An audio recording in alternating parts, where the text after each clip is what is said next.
ప్రార్థన. పరిశుద్ధుడు అయిన మా తండ్రి, ఇప్పటి వరకు కూడా పాటల్లో మీరు మాకు తోడుగా ఉండి నాయన మంచి స్వరములను మీరు మాకు దయచేసినందుకే మీకు వందనాలు.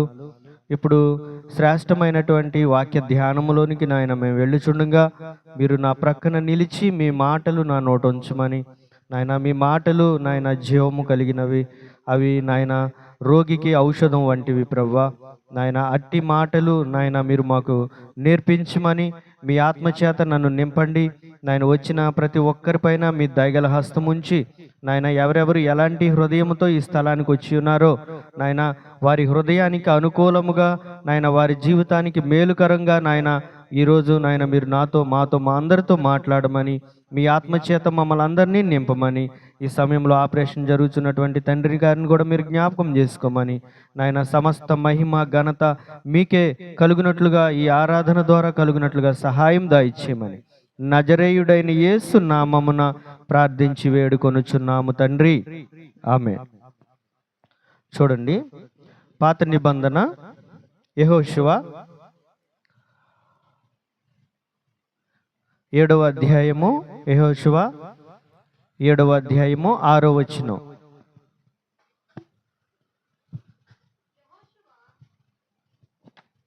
తీసారమ్మా?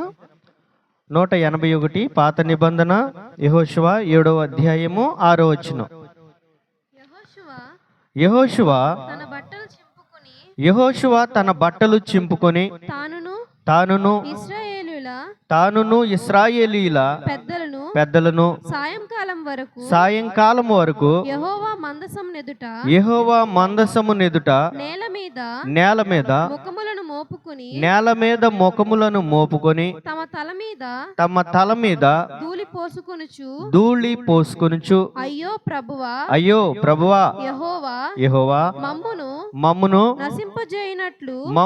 నశింపజేయునట్లు అమోరీల చేతికి మమ్మును అప్పగించుటకు ఈ జనులను ఈ యొర్దాను నీవెందుకు దాటించితివి. చాలు. ఇక్కడ యెహోషువ మాట్లాడుతూ దేవుని ఎదుట సాగిలపడ్డాడు, తన బట్టలు చింపుకున్నాడు, ముఖము నేల మీద పెట్టుకున్నాడు, ధూళి తల మీద పోసుకుంటా ఉన్నాడు, దేవుని ఎదుట బాగా దుఃఖపడతా ఉన్నాడు. అయ్యో ప్రభువా యెహోవా, ఈ అమోరీల చేతికి మమ్మల్ని అప్పగించడానికి నువ్వు ఈ యొర్దాను దాటించావా? ఎందుకు ఈ సమూహం అంతటిని కూడా ఈ యొర్దాను దాటించి యువతలకి ఎందుకు తీసుకొచ్చారు మీరు? ఈ అమోరీల చేతిలో మేము చనిపోవడానికా? మీరు మాతో తోడుగా ఉంటానన్నారు కదా, మీరు మోషేకు తోడుగా ఉన్నట్లు మీరు నాకును తోడుగా ఉంటానన్నారు కదా, మీరు ఏ స్థలంలో అడుగు పెడితే ఆ స్థలాన్ని మీరు మాకు ఇస్తానన్నారు కదా, ఇంకను విలువైనటువంటి శ్రేష్టమైన సత్యాలు మీరు మాకు నేర్పించారు కదా, మరి ఎందుకు ఈరోజు ఇలా జరిగింది? ఎందుకు మేము అమోరీల చేతిలో ఓడిపోయాము?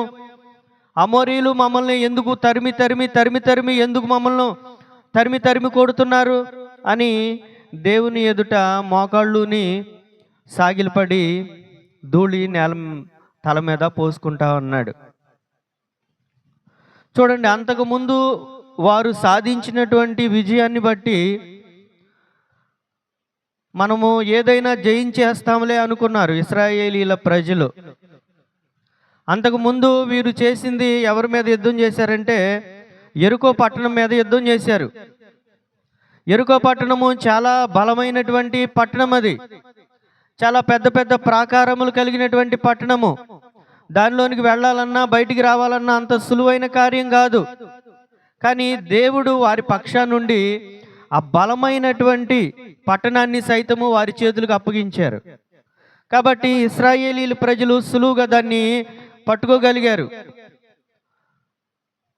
ఆ పట్టణాన్ని ముట్టడి వేసి అక్కడ ఉన్నటువంటి వారందరినీ హతము చేసి ఆ పట్టణాన్ని స్వాధీనం చేసుకున్నారు, యెరికో పట్టణాన్ని. తర్వాత వీరు రెండవ యుద్ధము ఏంటంటే చిన్న పట్టణమైన హాయి పట్టణం మీదకి వెళ్ళారు వీళ్ళు.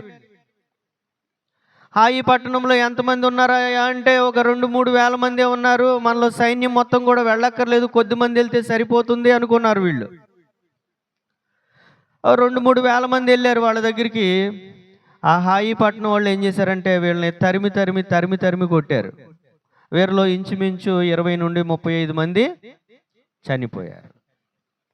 అదేంటి, మనలో ఒక్కొక్కరు 1000 మందిని తరమాలి కదా, మనలో ఒక్కొక్కరు 1000 మందిని హతం చేయాలి కదా, దేవుడు మన పక్షాన ఉన్నారు కదా, మరి మనం ఎందుకు ఓడిపోయాము అని వీళ్ళు దేవుని ఎదుట సాగిలపడ్డారు.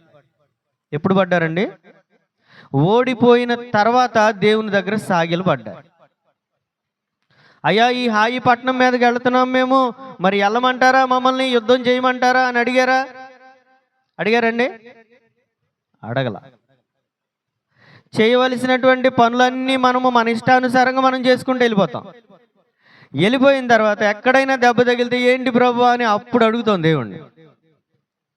మనకి దేవుడు ఎప్పుడు గుర్తుకొస్తారయ్యా అంటే మనకు ఒక ఎదురు దెబ్బ గట్టిగా తగిలినప్పుడు అప్పుడు గుర్తుకొస్తారు. అయ్యో, నేను వెళ్ళే రూట్ కరెక్టేనా, నేను నడిచే మార్గము సరైనదేనా, నేను జీవిస్తున్న జీవితం కరెక్టేనా, నా మారు మనసు కరెక్టేనా, మరి ఎందుకు అపజయం నాకు వస్తుంది, ఎందుకు అపకీర్తి నాకు వస్తుంది, నేను మారు మనసు పొందాను కదా, నేను జయించువాడిగా ఉండాలి కదా, నేను అనేకులకు దీవెనకరంగా ఉండాలి కదా, అనేకులు నన్ను చూసి క్రీస్తును మహింపరచాలి కదా, కానీ ఎందుకు నన్ను చూస్తే అనేకులు చెదరిపోతా ఉన్నారు, లేదా అనేకులు నన్ను బట్టి నవ్వుకుంటున్నారు ఎందుకు అని ఎప్పుడు గుర్తుకొస్తుందంటే మనం పూర్తిగా అట్టడుగు స్థానానికి వెళ్ళిపోయే వరకు మనకి మెలకు రాదు.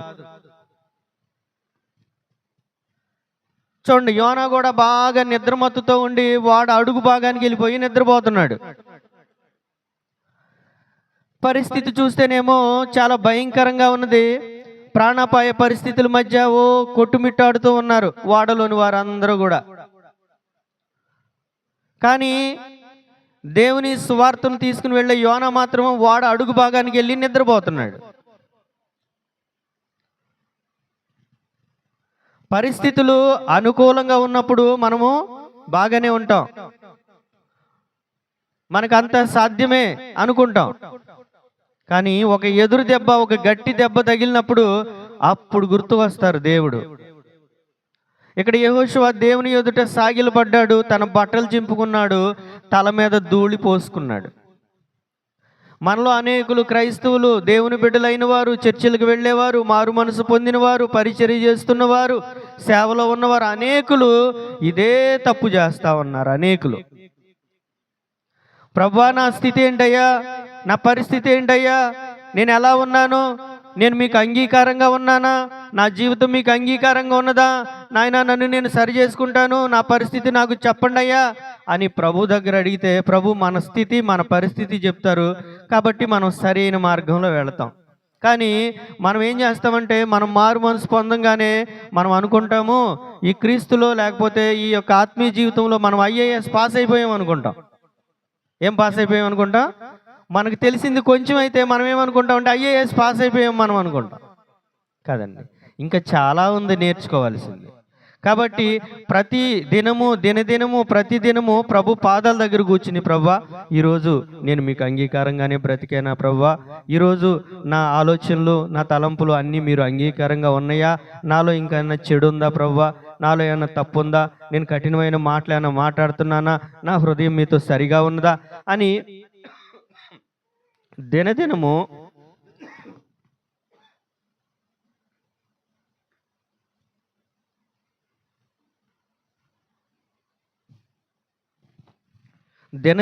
ప్రభు దగ్గర కూర్చోవాలండి.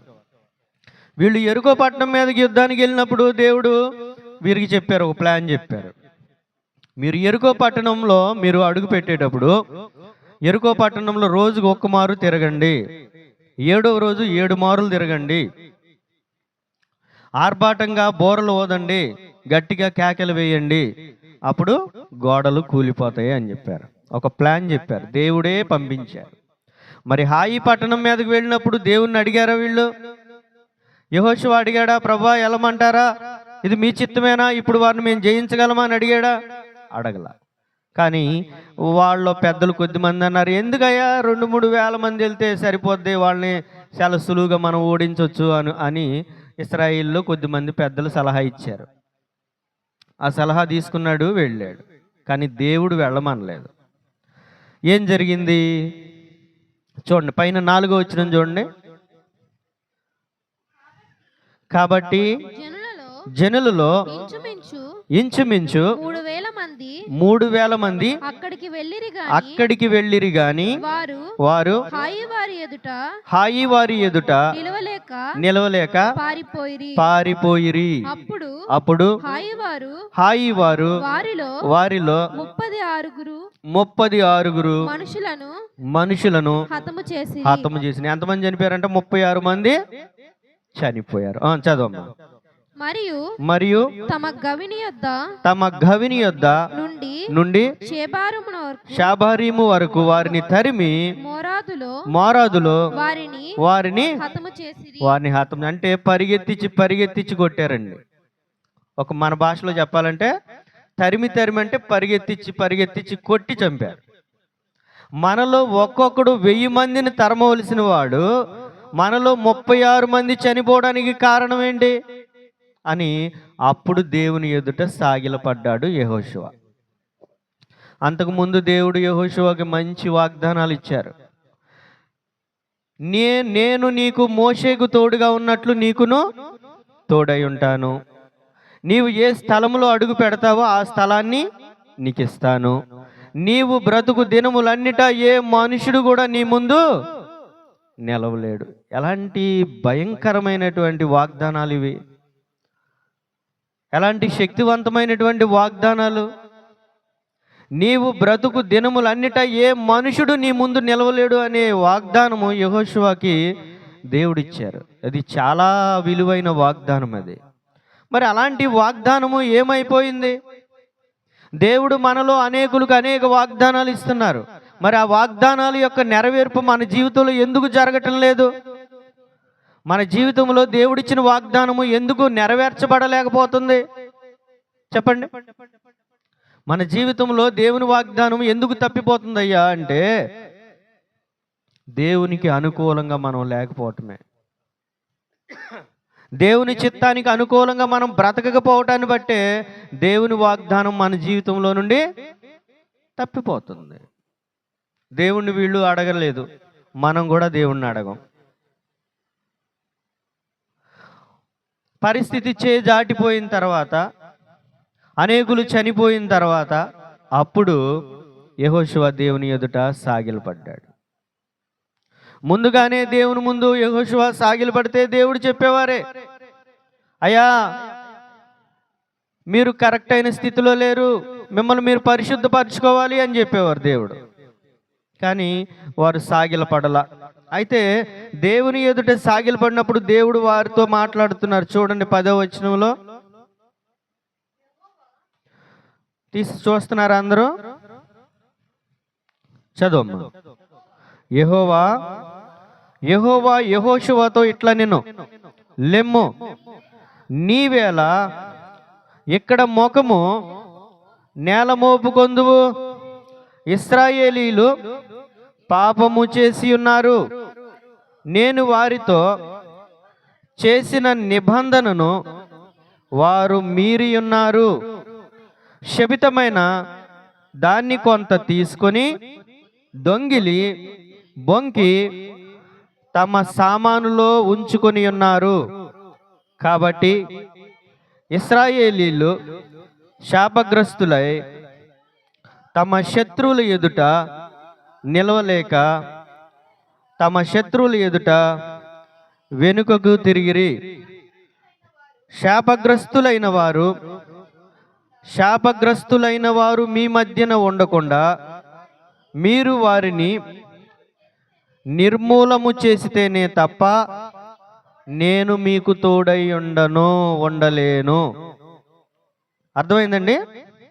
యెహోషువతో దేవుడు మాట్లాడుతున్నారు, నువ్వెందుకయ్యా నేల మీద ముఖాన్ని మోపుకుంటావు? ఇశ్రాయేలీలు తప్పు చేశారు, వారు పాపం చేశారు, శపితమైన దాన్ని కొంత తీసుకుని దాచుకున్నారు, బొంకుతున్నారు. మేము కరెక్ట్గానే ఉన్నాం అంటున్నారు, మేము తప్పు చేయలేదు అంటున్నారు. శపితమైన వారు, శపితమైనటువంటిది వారిలో నుండి బయటికి వెళితేనే తప్ప నేను మీకు తోడుగా ఉండను.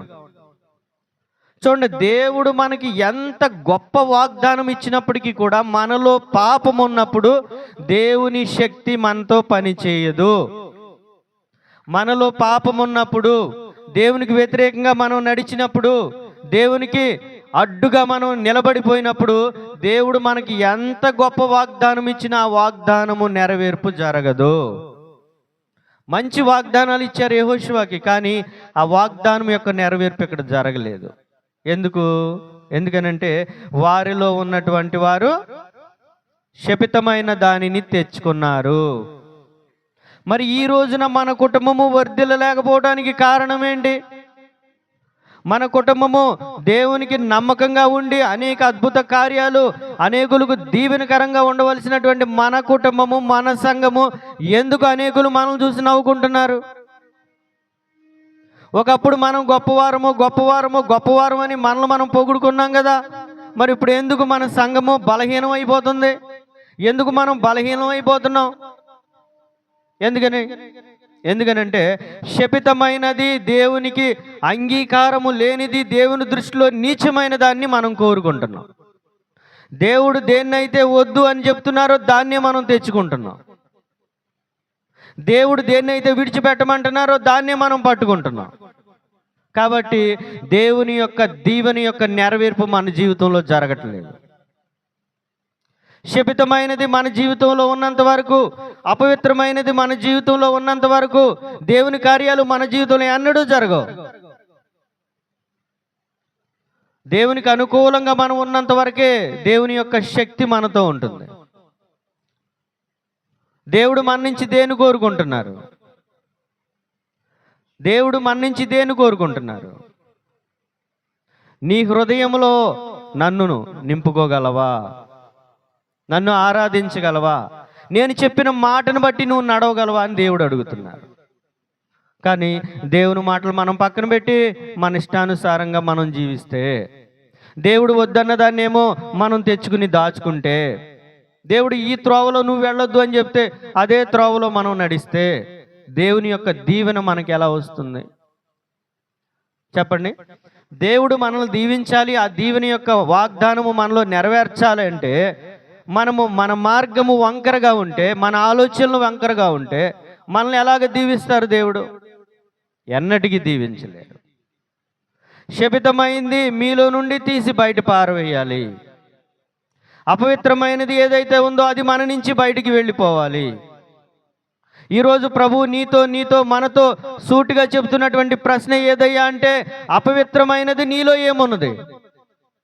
నాకు వ్యతిరేకమైనది నీలో ఏమున్నది? నాకు అసహ్యమైనది నీలో ఏమున్నది? దాన్ని నువ్వు తీసివేయగలిగితే నువ్వు జయాన్ని చూస్తావు.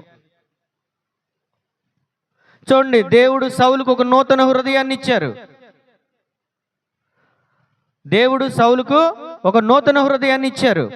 ఆ నూతన హృదయంతో సౌలు దాను నుండి బెయేర్షెబా వరకు కూడా ఎన్నో అద్భుత కార్యాలు చేశాడు. తన శత్రువులందరినీ కూడా ఓడించాడు సౌలు.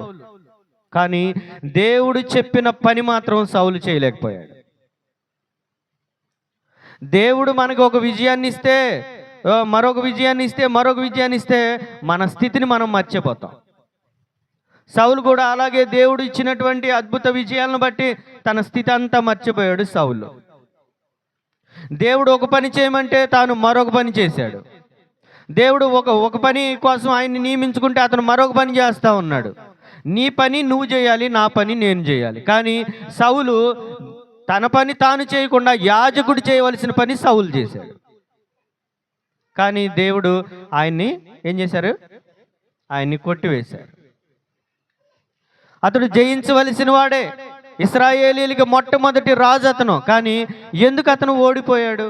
ఎందుకు అతని జీవితము ఒక సామెత వలె అయిపోయింది సౌలు? మరి దావీదు జీవితము, దావీదు కుటుంబము దినదినము వర్ధిల్లటానికి కారణం ఏంటి? సౌలు కుటుంబము దినదినము నీరసిల్లిపోవడానికి కారణం ఏంటి? దేవుడు చేయమన్న పని చేయకపోవటమే. ఇక్కడ వద్దన్న పనేమో ఇక్కడ జరిగింది, అక్కడేమో చేయమన్న పనేమో చేయలేదు. దేవుడు వద్దన్నది మనం విడిచిపెట్టాలి, దేవుడు చేయమన్న పని ఖచ్చితంగా మనం చేయాలి. అలాగ మనం చేయలేనప్పుడు దేవుని యొక్క వాగ్దానము మన జీవితంలో నెరవేరదు. చూడండి ఒకసారి అపోస్తుల కార్యాలు చూడండి, అక్కడ కూడా ఇంచుమించు ఇలాంటిదే ఒకటి జరిగింది. అపోస్తుల కార్యములు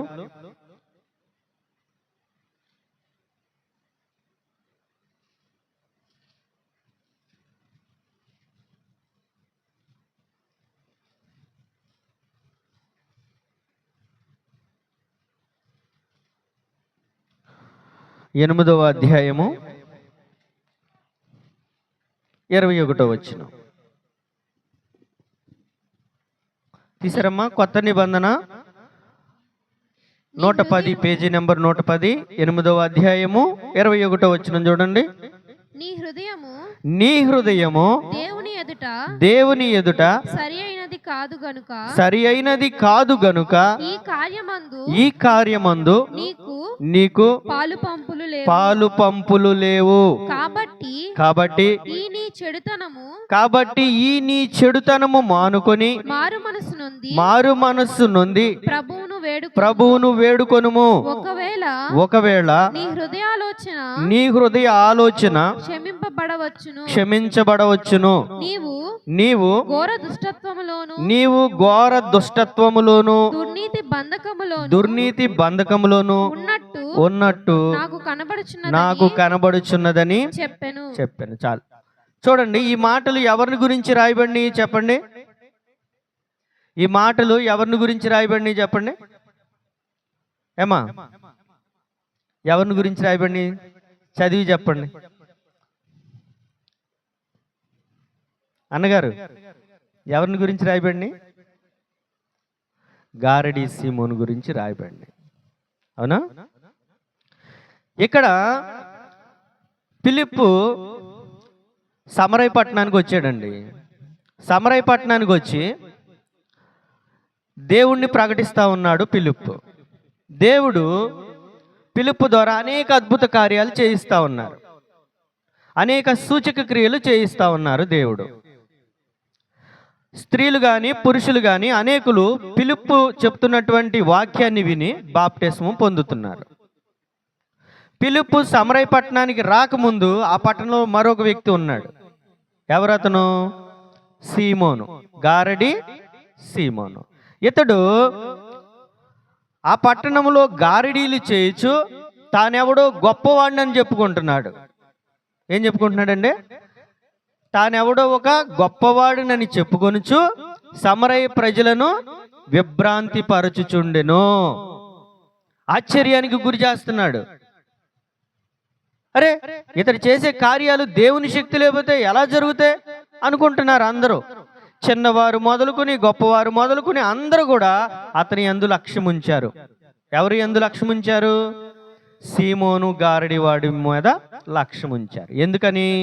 ఎందుకనంటే అతని ద్వారా అనేక అద్భుత కార్యాలు జరుగుతున్నాయి, అనేక సూచక క్రియలు కూడా జరుగుతున్నాయి.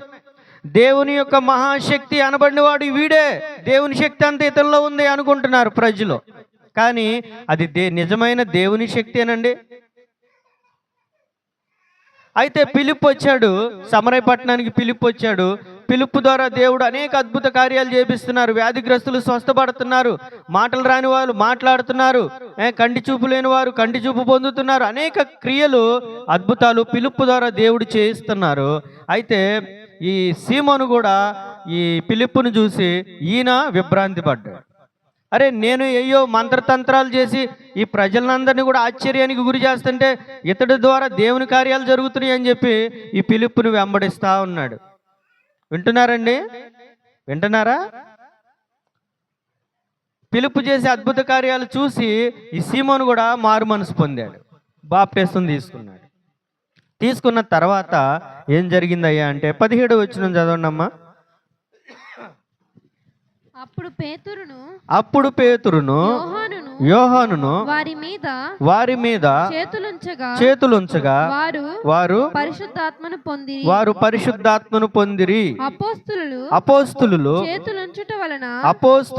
చేతులుంచుట వలన పరిశుద్ధాత్మ అనుగ్రహింపబడినని సీమోను చూచి వారి ఎదుట ద్రవ్యము పెట్టి నేనెవని మీద చేతులుంచుదునో వాడు పరిశుద్ధాత్మను పొందునట్లు ఈ అధికారము నాకీయుడని అడిగెను. అందుకు పేతురు నీవు ద్రవ్యమిచ్చి దేవుని వరమును సంపాదించుకొని నందున నీ వెండి నీతో కూడా నశించునుగాక. చాలు చూడండి, పిలుపు చేసేటువంటి అనేక అద్భుత క్రియలు, సూచక క్రియలు చూసి ఈ సీమోను కూడా పిలుపు అంటే తిరుగుతున్నాడు. ఏం చేస్తున్నాడండి? పిలుపు అంటే తిరిగి అపోస్తులు చేతులుంచటం వలన పరిశుద్ధాత్మ పొందుతున్నారు సమరయ ప్రజలు. అయితే ఈ గారడివాడు చూసి కొంత ద్రవ్యం తెచ్చి పేతురు ముందు పెట్టాడు. అంటున్నాడు, నేను ఎవరి మీద చేతులు పెడతానో వాళ్ళు పరిశుద్ధాత్మ పొందినట్లు ఆ వరాన్ని నాకు ఇమ్మంటున్నాడు. నేను ఎవరి మీద చేతులు ఉంచుతానో వాళ్ళు పరిశుద్ధాత్మ పొందినట్లు ఆ వరాన్ని నాకు ఇవ్వండి అంటున్నాడు. అండి, డబ్బులు ఇచ్చి దేవుని వరాన్ని సంపాదించగలమా? చెప్పండి. డబ్బులతో కొనొచ్చా దేవుని వరాన్ని? డబ్బులతో దేవుణ్ణి కొనొచ్చు అంటే కోటీశ్వర్లు ఎప్పుడో కొనుక్కుని వాళ్ళ ఇళ్లలో పెట్టుకునేవాళ్ళు. పేదవాడికి అందుద్దండి దేవుని దీవెన డబ్బులు ఇచ్చి కొనుక్కునే లెక్క అయితే? ఎన్నడూ పేదవాడు కొనలేడు. కానీ ఇది ఉచితంగా దేవుడు అనుగ్రహించు కృప. దేవుడు ఏం చేస్తారండి? డబ్బులకి ఇస్తారా? ఉచితంగా ఇస్తున్నారు. అప్పుడు చెప్తా ఉన్నారు పేతురు, నీ హృదయము దేవుని ఎదుట సరి అయినది కాదు, కాబట్టి ఈ కార్యంలో నీకు పాలు పంపులు లేవు. అనేకులు చక్కగా మారు మనసు పొందారు, వారు పరిశుద్ధాత్మతో నింపబడుతున్నారు. కానీ ఎప్పటి నుండో ఉన్నాడు ఈ సీమోను, పిలుపుని విడిచిపెట్టట్లేదు. కానీ ఇతని మీదకి దేవుని ఆత్మ రాలేదు. ఎందుకు? అతని హృదయము సరిగ్గా లేదు కాబట్టి ఇక్కడ కార్యం జరగలేదు. మరి అక్కడ ఏం జరిగింది? వద్దు అన్నది తెచ్చి దాచుకున్నాడు అతను, అక్కడ కూడా అద్భుత కార్యము జరగలేదు. చూడండి, మన జీవితంలో అద్భుతం జరగాలంటే మన హృదయము దేవునితో సరిగ్గా ఉండాలి. సరిగ్గా అంటే ఎలా ఉండాలి? సరిగ్గా అంటే చూడండి ఒకసారి యాకోబు పత్రిక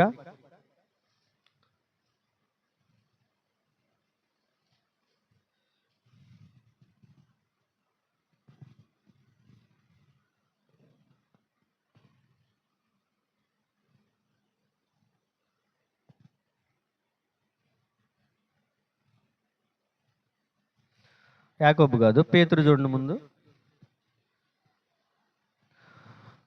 పేతురు రాసిన మొదటి పత్రిక 3వ అధ్యాయము 10వ వచనం చూడండి. జీవమును ప్రేమించి మంచి దినములు చూడగోరువాడు చెడ్డదానిని పలుకకుండా తన నాలుకను, కపటపు మాటలు చెప్పకుండా తన పెదవులను కాచుకొనవలెను. అతడు కీడు నుండి తొలగి మేలు చేయవలెను, సమాధానమును వెదికి దానిని వెంటాడవలెను. ప్రభు కన్నులు నీతిమంతుల మీదను, ఆయన చెవులు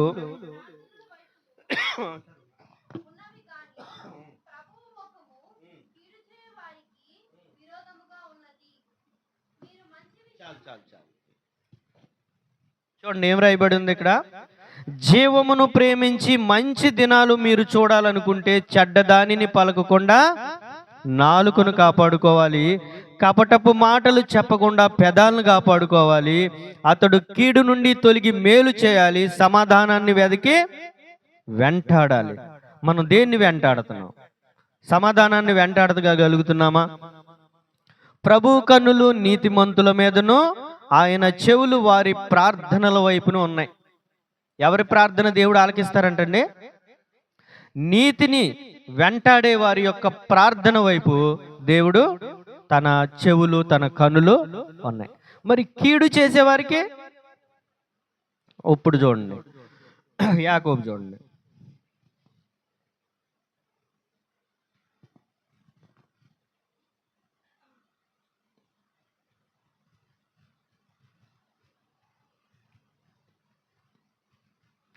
మూడో అధ్యాయం మొదటి వచనం చూడండి. నా సహోదరులారా, బోధకులమైన మనము మరి కఠినమైన తీర్పు పొందుదుమని తెలుసుకొని మీలో అనేకులు బోధకులు కాకుండుడి. అనేక విషయములలో మనమందరము తప్పిపోవుచున్నాము. ఎవడైనను మాట యందు తప్పిన ఎడల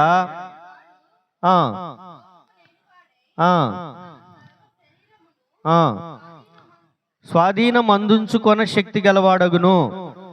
గుర్రములు మనకు లోబడుటకై నోటికి కళ్ళెము పెట్టి వాటి శరీరమంతయు త్రిప్పుదుము గదా. ఓడలను కూడా చూడుడి, అవి ఎంతో గొప్పవై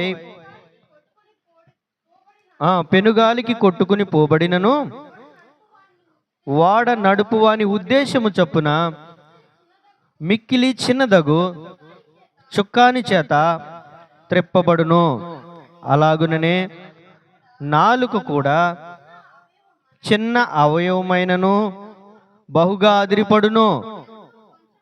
ఎంత కొంచెము నిప్పు ఎంత విస్తారమైన అడవిని తగులబెట్టును. నాలుక అగ్నియే. చాలు. ఏంటంటే నాలుక అంట అగ్ని అంట. చిన్న నిప్పు తీసుకెళ్ళి అంటించండి, ఊళ్ళే తగలబడిపోతాయి. అవునా? ఒక్క మాట అంటించారనుకోండి, కుటుంబాలు తుడిచిపెట్టుకుపోతాయి. కాబట్టి మన మాటలు ఎలా ఉండాలంటే ఉప్పు వేసినట్లు రుచిగా ఉండాలి.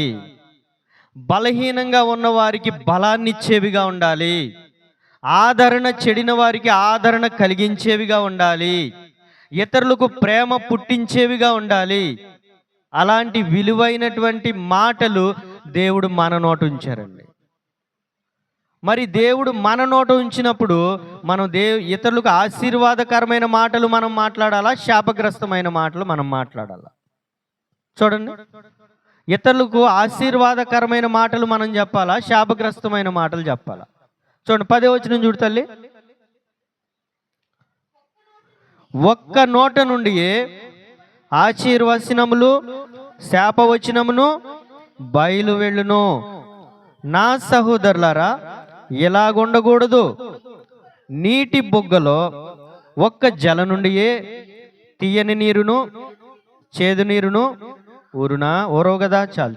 చూడండి, ఒక్క జల నుండి తీయని నీరు చేదు నీరును ఎలాగో ఊరవో, దేవుని చేత ఆశీర్వదించబడినటువంటి మనము, దేవుని వాక్యాన్ని వింటున్నటువంటి మనము ఇతరులను శాపగ్రస్తమైన మాటలు మనం మాట్లాడకూడదు. దేవుడు నిన్ను నన్ను మనల్లో వెతికే లక్షణాలు, గుణాలు ఏంటయ్యా అంటే మన నోటి మాటలు జాగ్రత్తగా వింటారండి దేవుడు. మనం చేసే ప్రతి క్రియ ఆయన చూస్తూ ఉంటారండి. మనం వేసే ప్రతి అడుగు ఆయన చూస్తూ ఉంటారు. చూడరనుకుంటున్నారా దేవుడు? మనం చేసే ప్రతిదీ ఆయన చూస్తూనే ఉంటారు. కానీ ఆకాన్ అనుకున్నాడు, ఇది ఎవరు చూడట్లేదు కదా, దీన్ని తెచ్చి నేను దాచుకుంటే ఏమైందిలే, తర్వాత తీద్దాం అనుకున్నాడు. ఎక్కడ పెట్టాడు తెచ్చి? తన డేరాలో మధ్యలో గొయ్యి తీసి పాతి పెట్టాడు.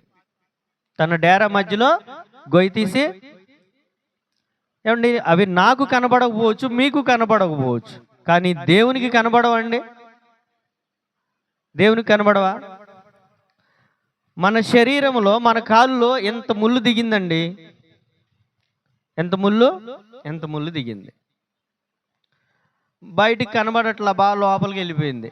ఇంతదే కదా, మనం ఎంత ఉన్నాము, 70. ఇందాకడే నేను బరువు చూస్తే నేను 71 కిలో వచ్చా. ముళ్ళు ఎంత ఉంటుంది? ఇంత ముళ్ళు ఎంత ఉంటుంది? ఒక 10 గ్రాములు ఉంటుందా? 10 గ్రాములు కూడా ఉండదు. ఆ 10 గ్రాముల ముళ్ళు ఏం చేస్తుందిలే నన్నని అలాగే వదిలేశానండి, ఏం జరుగుద్ది? 2 రోజుల్లో చలి జ్వరం వచ్చింది.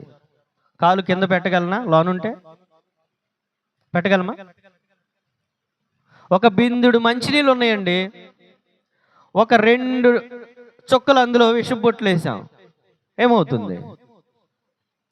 మొత్తం పరిశుద్ధమైన నీరు అయిపోద్దా? ఇవి 2 బొట్లే కదా, అవేన్నీ ఉన్నాయి, 15 లీటర్ల నీళ్లు ఉన్నాయి.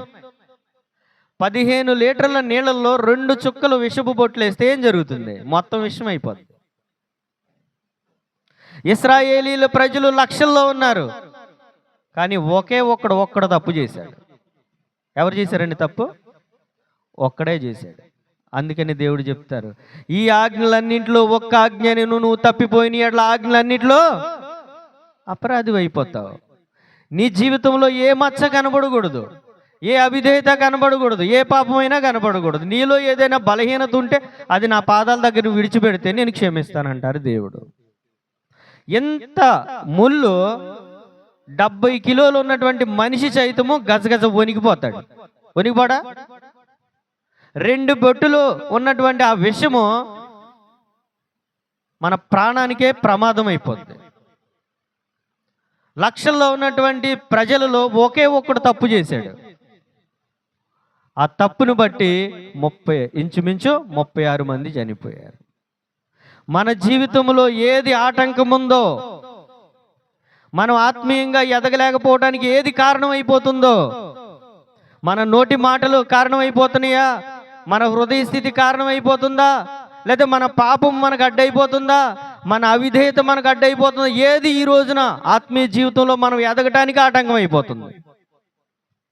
మనం ఎంతో ఉన్నతమైన స్థితిలో ఉండవలసిన మనము ఇంకనూ బలహీనులుగా అయిపోవడానికి కారణం ఏంటి? బహు జాగ్రత్తగా పరిశీలన చేసుకోవాలి. దేవుడు ఖచ్చితంగా చెబుతాడు. యెహోషువకి చెప్పారు దేవుడు, నీవు ఎలా మొగము నేల మీద మోపుకుంటావు? ఇశ్రాయేలీయులు తప్పు చేశారు, పాపం ఉన్నది. చూడండి యెహోషువ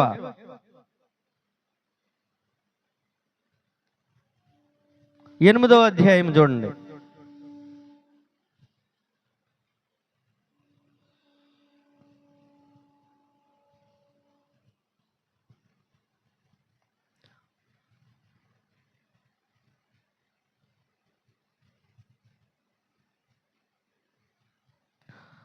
ఏడవ అధ్యాయంలోని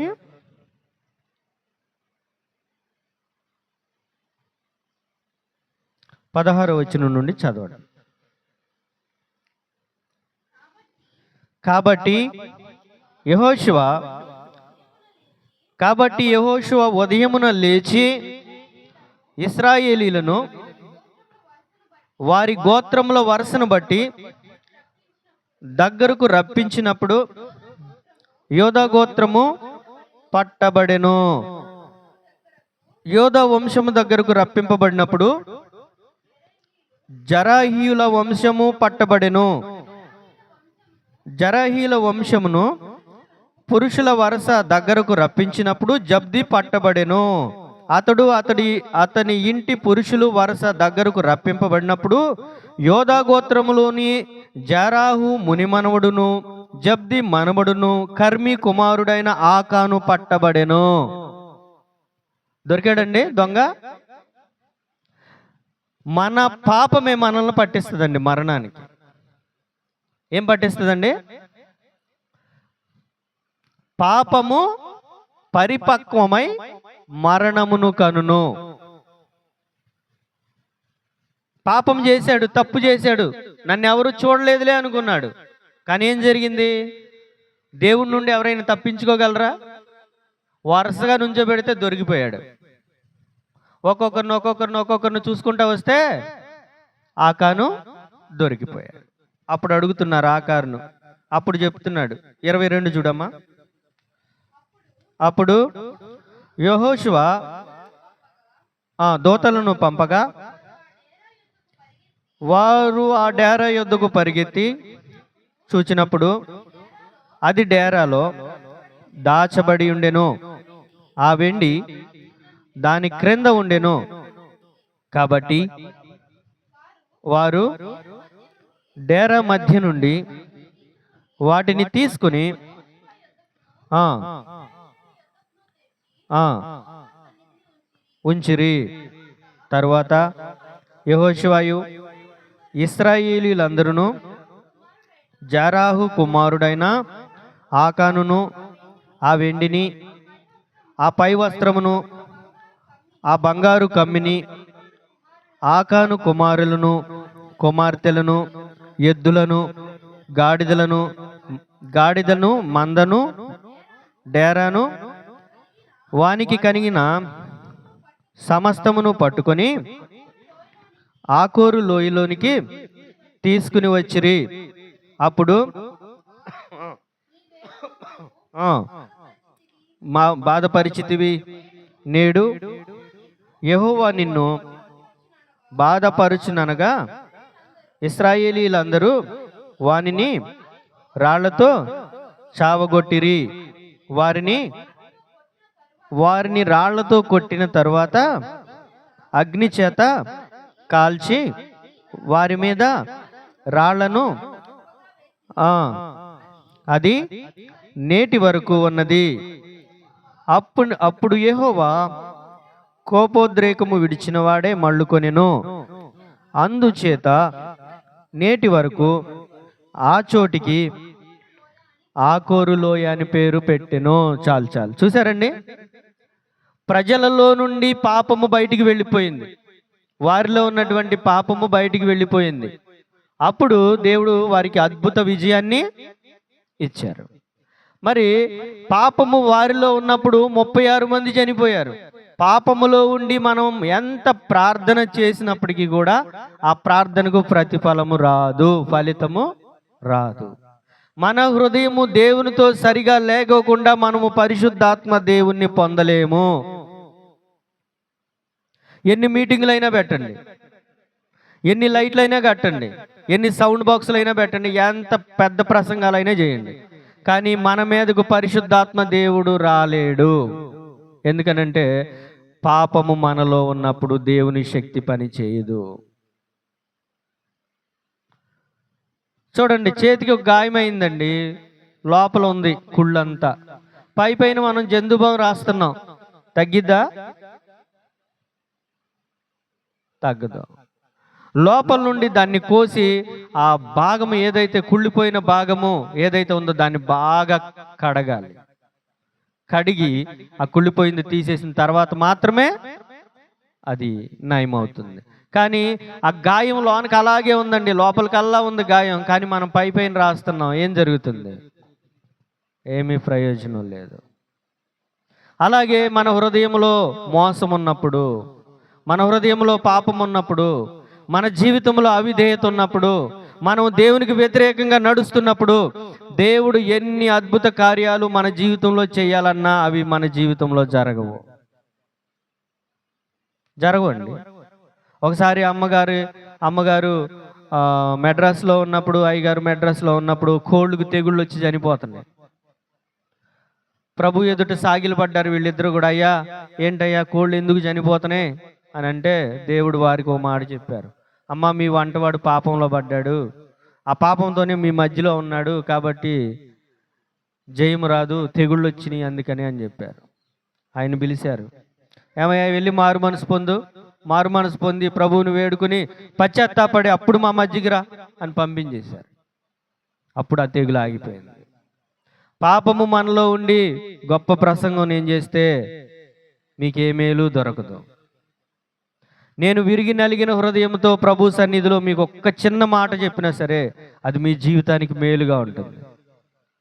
ఈ స్థలంలో నిలబడినప్పుడు నా భావోద్రేకంతో నా ఇష్టం వచ్చినట్టుగా నేను మాట్లాడితే మీకు ఏ మేలు దొరకదు.